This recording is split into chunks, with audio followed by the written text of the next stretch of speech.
ನಮಸ್ತೆ ಸ್ನೇಹಿತರೆ, ಇವತ್ತು ನಾವು ಪ್ರಥಮ BA ಕನ್ನಡ ಭಾಷಿಕದಲ್ಲಿ ಪ್ರಬಂಧ ಆಡಳಿತ ಕನ್ನಡದಲ್ಲಿ ಮುಖ್ಯವಾದಂತಹ ಪ್ರಶ್ನೆಯ ವಿವರಣೆಯನ್ನು ತಿಳ್ಕೊಳ್ಳುವ. ಇದರಲ್ಲಿ ನಾವು ಘಟಕ 9ರಲ್ಲಿ ಈಗಾಗಲೇ ದಿವಾನಖಾನೆಯ ಅಂದಚಂದದ ಬಗ್ಗೆ ಪ್ರಬಂಧದ ವಿಶ್ಲೇಷಣೆಯನ್ನು ಕೂಡ ನೋಡಿಕೊಂಡಿದ್ದೇವೆ. ಹಾಗೆ ಪ್ರಬಂಧದ ಸಾರಾಂಶವನ್ನು ಕೂಡ ಸರಿಯಾಗಿ ತಿಳ್ಕೊಂಡಿದ್ದೇವೆ. ಇವತ್ತು ಮೈಸೂರು ರುಮಾಲು ವಿ ಸೀತಾರಾಮಯ್ಯನವರು ಬರೆದಿರುವಂಥ ಈ ಒಂದು ಪ್ರಬಂಧದ ವಿಶ್ಲೇಷಣೆ, ಸಾರಾಂಶ ಎಲ್ಲವನ್ನು ಕೂಡ ತಿಳ್ಕೊಳ್ಳುವ. ಆರಂಭದಿಂದ ನಾವು ಅಭ್ಯಾಸವನ್ನು ಆರಂಭಿಸುತ್ತಿರುವುದರಿಂದ ಎಲ್ಲವನ್ನು ಕೂಡ ತಿಳ್ಕೊಳ್ಳುವಂಥದ್ದು ತುಂಬಾ ಒಳ್ಳೆಯದು. ಇಲ್ಲಿ ನಾವು ಮೊದಲಿಗೆ ಪೀಠಿಕೆಯಿಂದ ಆರಂಭ ಮಾಡುವ. ಏನೆಲ್ಲ ವಿಚಾರ ಇದೆ ಎನ್ನುವಂಥದ್ದು ನಮಗೆ ಆರಂಭದಿಂದಲೇ ಗೊತ್ತಾದರೆ ತುಂಬಾ ಸುಲಭ ಆಗ್ತದೆ. ಪ್ರಬಂಧ ಮೊದಲಿನಿಂದಲೂ ಕನ್ನಡದಲ್ಲಿದ್ದರೂ ಕೂಡ ಇಂಗ್ಲಿಷ್ ಭಾಷೆಯ ಪ್ರಭಾವದಿಂದ ಹೆಚ್ಚಾಗಿ ಪ್ರಚಲಿತವಾಯಿತು. ಕನ್ನಡ ಸಾರಸ್ವತ ಲೋಕದ ಹಲವಾರು ಗಣ್ಯ ಮತ್ತು ಹಿರಿಯ ಲೇಖಕರು ಪ್ರಬಂಧಗಳನ್ನು ರಚಿಸುವ ಮೂಲಕ ಈ ವಿಭಾಗಕ್ಕೆ ತಮ್ಮದೇ ಆದ ವೈಶಿಷ್ಟ್ಯಪೂರ್ಣ ಕೊಡುಗೆಯನ್ನು ನೀಡಿದ್ದಾರೆ. ಇಲ್ಲಿ ಅವರು ಹೇಳಿರುವಂಥದ್ದು ಪ್ರಬಂಧದ ಬಗ್ಗೆ. ಪ್ರಬಂಧ ತುಂಬ ಪ್ರಭಾವದಿಂದ, ಅದರ ಒಂದು ಭಾಷೆಯ ಪ್ರಭಾವದಿಂದ ಹೆಚ್ಚಾಗಿ ಪ್ರಚಲಿತವಾಗಿರುವಂಥದ್ದು ಅಂತ ಹೇಳಿದ್ದಾರೆ. ನಾವು ಈ ಒಂದು ಪ್ರಬಂಧದ ಅರ್ಥ ಅಂತ ಕೇಳಿದಾಗ ಇದು ಒಂದು ನಿಬಂಧ. ಪ್ರಬಂಧ ಎಂದರೆ ಗದ್ಯ ನಿಬಂಧ. ಪ್ರಬಂಧ ಎಂದರೆ ಅದು ಒಂದು ನಿಬಂಧವಾಗಿದೆ, ಗದ್ಯ ರೂಪದಲ್ಲಿರುವಂತಹ ರಚನೆ ಅಂತ ಹೇಳುವಂಥ ಅರ್ಥ. ಪ್ರಾಚೀನ ಕಾಲದಿಂದಲೂ ಪ್ರಬಂಧ ಶಬ್ದದ ಬಳಕೆ ಕನ್ನಡದಲ್ಲಿ ದೊರೆಯುತ್ತದೆ. ಹಲವು ಪ್ರಾಚೀನ ಕಾವ್ಯಗಳಲ್ಲಿ ಈ ಕುರಿತು ಉಲ್ಲೇಖನಗಳು ದೊರಕಿದೆ. ಒಂದು ವಿಷಯವನ್ನು ಕುರಿತು ಗದ್ಯ ರೂಪದಲ್ಲಿ ವಿಶ್ಲೇಷಿಸುವುದನ್ನು ಪ್ರಬಂಧವೆಂದು ಕರೆಯಬಹುದು. ನಾವು ಇದನ್ನು ತಿಳ್ಕೊಳ್ಳುವಂಥದ್ದು ತುಂಬಾ ಅಗತ್ಯ ಇದೆ. ನಮಗೆ ಮೊದಲಿಗೆ ಈಗ ಪ್ರಬಂಧವನ್ನು ಓದ್ತಾ ಇದ್ದೇವೆ ಅಂತ ಇಟ್ಕೊಳ್ಳುವ. ಹಾಗಾದರೆ ಪ್ರಬಂಧ ಎಂದರೆ ಏನು? ಪ್ರಬಂಧದ ಬಗ್ಗೆ ನಮಗೆ ಗೊತ್ತಾದರೆ ಅದರ ಬಗ್ಗೆ ಓದ್ಕೊಳ್ಳುವಂಥದ್ದು ಕೂಡ ತುಂಬಾ ಮುಖ್ಯ ಆಗಿರ್ತದೆ. ಒಮ್ಮೆ ನಮಗೆ ಆ ವಿಚಾರ ಗೊತ್ತಾದರೆ ಯಾವಾಗಲೂ ಕೂಡ ನಮಗೆ ನೆನಪಲ್ಲಿ ಉಳಿತದೆ. ಪ್ರಬಂಧ ಎಂದರೆ ಗದ್ಯ ನಿಬಂಧ, ಗದ್ಯ ರೂಪದಲ್ಲಿರುವ ರಚನೆ ಎಂದು ಅರ್ಥ. ಪ್ರಾಚೀನ ಕಾಲದಿಂದಲೂ ಪ್ರಬಂಧ ಶಬ್ದದ ಬಳಕೆ ಕನ್ನಡದಲ್ಲಿ ದೊರೆಯುತ್ತದೆ. ಹಲವು ಪ್ರಾಚೀನ ಕಾವ್ಯಗಳಲ್ಲಿ ಈ ಕುರಿತು ಉಲ್ಲೇಖಗಳು ಕೂಡ ದೊರೆತಿದೆ. ಒಂದು ವಿಷಯವನ್ನು ಕುರಿತು ಗದ್ಯ ರೂಪದಲ್ಲಿ ವಿಶ್ಲೇಷಿಸುವುದನ್ನು ಪ್ರಬಂಧವೆಂದು ಕರೆಯಬಹುದು. ಗದ್ಯಗತಿಯನ್ನು, ಮನಸ್ಸಿನ ಓಟವನ್ನು, ಅದರ ಭಾವಾರ್ಥ, ಪ್ರಕಾಶನದ ಬಗೆಗಳನ್ನು ಪ್ರಬಂಧಗಳಲ್ಲಿ ಕಾಣಬಹುದಾಗಿದೆ. ಸಂಭಾಷಣೆ, ವಿರೋಧಗಳನ್ನು ಒಳಗೊಂಡ ಬರಹಗಳನ್ನು ಹರಟೆ ಎಂದು ಕೂಡ ಕರೆಯಲಾಗ್ತದೆ. ಇಂಗ್ಲಿಷ್ನ ಎಸ್ಸೆ ಎಂದು ಕರೆಯಲ್ಪಡುವ ಸಾಹಿತ್ಯ ಪ್ರಕಾರವನ್ನು ಮಾಂಟೇನ್ ಎನ್ನುವ ಫ್ರಾನ್ಸ್ನ ಲೇಖಕನು ಮೊದಲ ಬಾರಿಗೆ ಹುಟ್ಟುಹಾಕಿದ.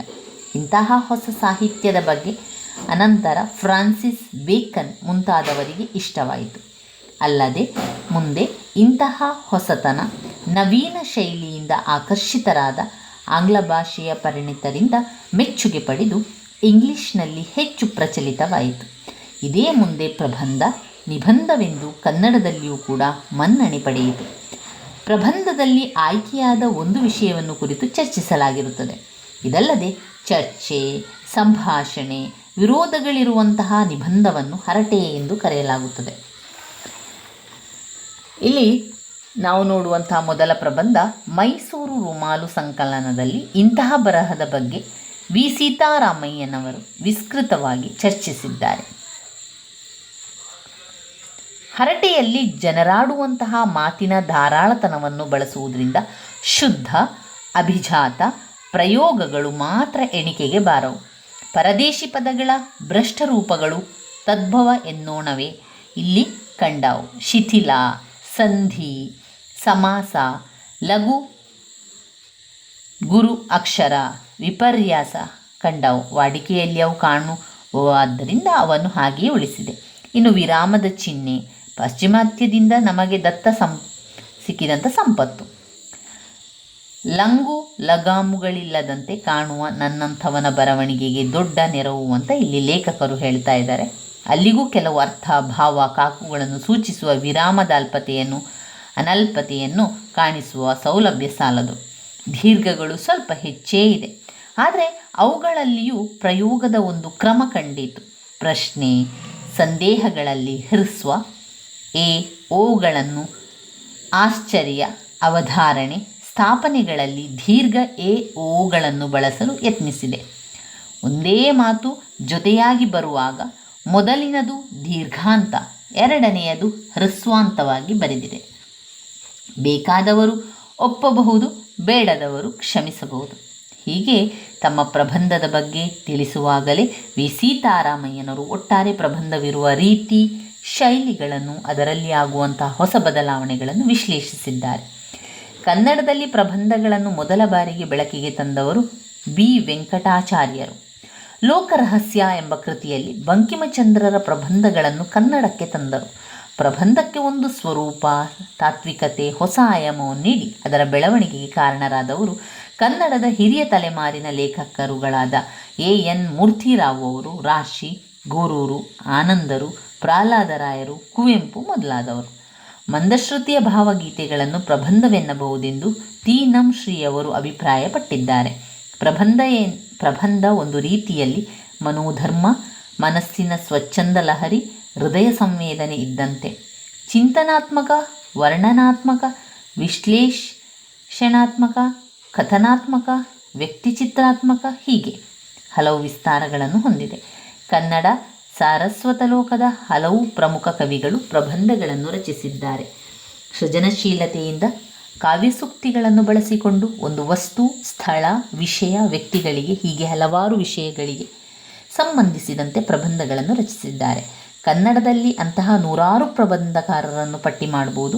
ಅವರುಗಳಲ್ಲಿ ಮುಖ್ಯರಾದವರು ಕುವೆಂಪು, ಕೆ ಎಸ್ ನ ಪೂತಿನ, Govinda Pai, V Seetharamaiah, A N Murthy Rao, Shivarama Karanth, Ananda, ತಿ ನಂ ಶ್ರೀ, Rao Bahadur, Goruru, M V Seetharamaiah, R V Kulkarni, Dara Kulkarni, N Prahlad Rao, H S K Hamanayaka, G Shampa, ಆರ Mitra, Prabhushankara, N K Giraddi, Govindaraju, Vaidehi, Sunanda Belgaonkar, Yashavantha Vajantri, Shantadevi Kanavi, B ತಿಪ್ಪೇರು ರುದ್ರಪ್ಪ, ತಿಪ್ಪೇರು ದ್ರಪ್ಪ, doctor Jyotsna, K Kamath, M S Raghunandan, doctor Janaki Sundaresh, Bhuvaneshwari Hegde,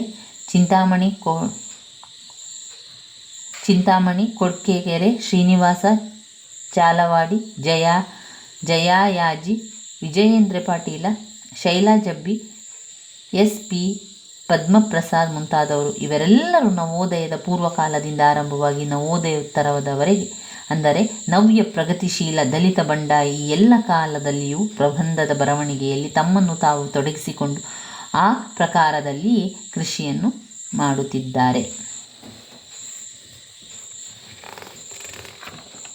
ಇವಿಷ್ಟು ನಮಗೆ ಪ್ರಬಂಧದ ಅರ್ಥದಲ್ಲಿ ನಾವು ನೋಡಿಕೊಂಡೆವು ಸ್ನೇಹಿತರೆ. ಇನ್ನು ಬರುವಂಥದ್ದು ನಾವು ಪ್ರೊಫೆಸರ್ ವಿ ಸೀತಾರಾಮಯ್ಯನವರು ಬರೆದಿರುವಂತಹ ಮೈಸೂರು ರುಮಾಲ್ನ ಪ್ರಬಂಧವನ್ನು ತಿಳ್ಕೊಳ್ಬೇಕು. ಇಲ್ಲಿ ಮುಖ್ಯವಾಗಿ ಪ್ರೊಫೆಸರ್ ವಿ ಸೀತಾರಾಮಯ್ಯನವರ ಪರಿಚಯ ಇದೆ. ಅದಾದ ಮೇಲೆ ಪ್ರಬಂಧದ ವಿಶ್ಲೇಷಣೆಯ ಕಡೆಗೆ ಕೂಡ ನಾವು ಹೋಗಬೇಕು. ನನ್ನ ವೀಡಿಯೋಸ್ ಎಲ್ಲ ನಿಮಗೆ ಇಷ್ಟ ಆಗಿದ್ದರೆ ಲೈಕ್ ಕೊಡಿ, ಶೇರ್ ಮಾಡಿ, ಸಬ್ಸ್ಕ್ರೈಬ್ ಮಾಡಲಿಕ್ಕೆ ಮರಿಬೇಡಿ ಸ್ನೇಹಿತರೆ. ಧನ್ಯವಾದಗಳು.